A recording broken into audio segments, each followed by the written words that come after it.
Un rapprochement entre les... Un plateau réunissant les meilleurs spécialistes, un auditorium comble et au programme, une question qui reste encore assez méconnue, celle du handicap psychique.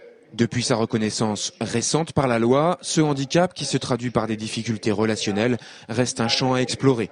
Pour une meilleure prise en charge de ceux qui en souffrent en prenant en compte ces formes très diverses, mais aussi parce qu'il fait souvent peur au grand public. Il y a plusieurs maladies psychiques. Le problème, c'est que de temps en temps, les personnes ne sont plus raisonnables.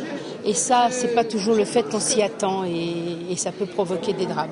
Régulièrement et encore récemment à l'université de Perpignan où mercredi un étudiant pris d'un coup de folie a poignardé à mort une secrétaire, les faits divers mettent en lumière la difficulté de la prise en charge du handicap psychique. Des cas exceptionnels, soulignent les professionnels, qui rappellent que 600 000 personnes sont concernées par des difficultés relationnelles.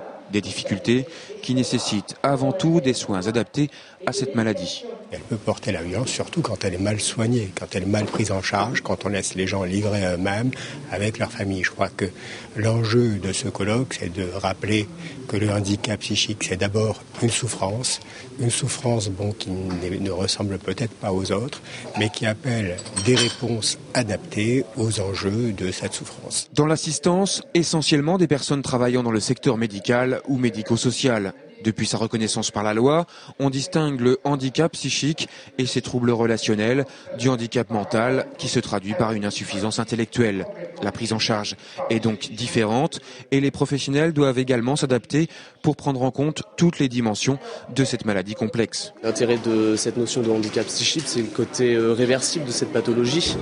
Le plus souvent, on a eu la notion de ne pas prendre le patient en tant que personne unique, mais de travailler avec différents partenaires, sa famille, ses proches, les associations, les médecins, les structures administratives autour. 5 ans après la reconnaissance légale de ce handicap, les professionnels veulent donc mieux coordonner leurs interventions.